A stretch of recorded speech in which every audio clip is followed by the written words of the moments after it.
something, is the spirit there, is the drive there, is the fact that we need to come together, become more re-educated about where the Black Panther, what it was about, what it is still about. That's really what we're here for, and both of us can answer that in our own way. Most of the history of the Black Panther Party is about the destruction of the party, and really people don't understand what the party was all about and why it was the #1 target of law enforcement to destroy. Yes.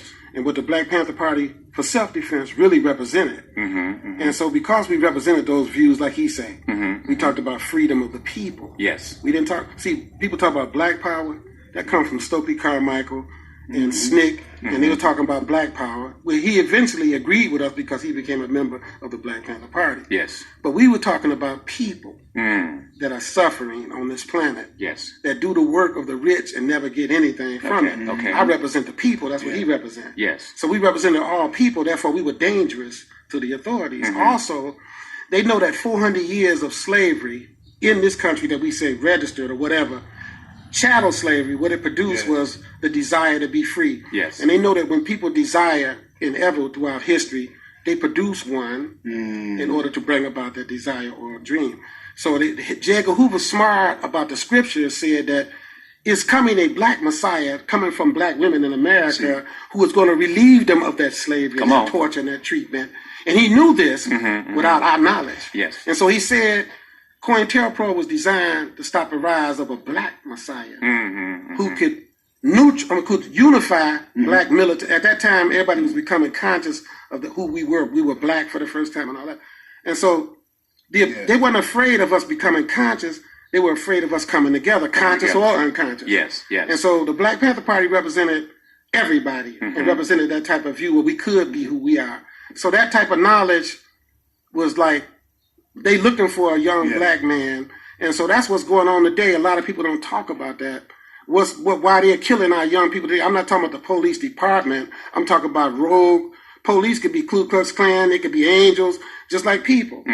But some of them have an agenda, and some of them are just afraid of our community and our lack of the ability to civilize or make our children where they would not be afraid. Anybody placed in the condition that we were in will suffer in that way and produce the same type of results. Jail, high on every list that's bad, and low on every list that's good. And just to let him go a little bit, but the Black Panther Party was designed, and right now what we're talking about is like, since this is happening now again, where our children are being murdered in the streets, we want people to understand what the highest law enforcement officer in this country, J. Edgar Hoover, said, that we must stop the rise. See, when somebody is trying to rise, that means they're already down, and you dogged enough to try to keep them down. Yes. It ain't about putting them down, it's about them not getting up. Got it. And so then they know that a black woman would produce one that would bring about the need or bring about the understanding. So Fred Hampton was their target. Yes. And any black man that was a nonconformist or didn't go along with what they said. So every Black Panther, because of what this brother said about a humanitarian view, was on that list. And so now we have to heighten those contradictions. When I go to schools, they don't know nothing about the party. We go to schools with the little kids, they study.